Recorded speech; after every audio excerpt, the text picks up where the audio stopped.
நல்லதே நடக்கும் நல்லதே நடக்கும்.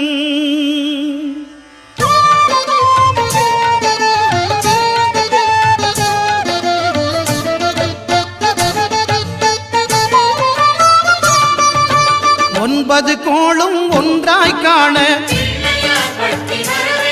அங்கு கற்பகம் என்னும் கடவுளின் மெய்யில் ஒன்பது கோளும் ஒன்றாய் காண அங்கு கற்பகம் என்னும் கடவுளின் மெய்யில்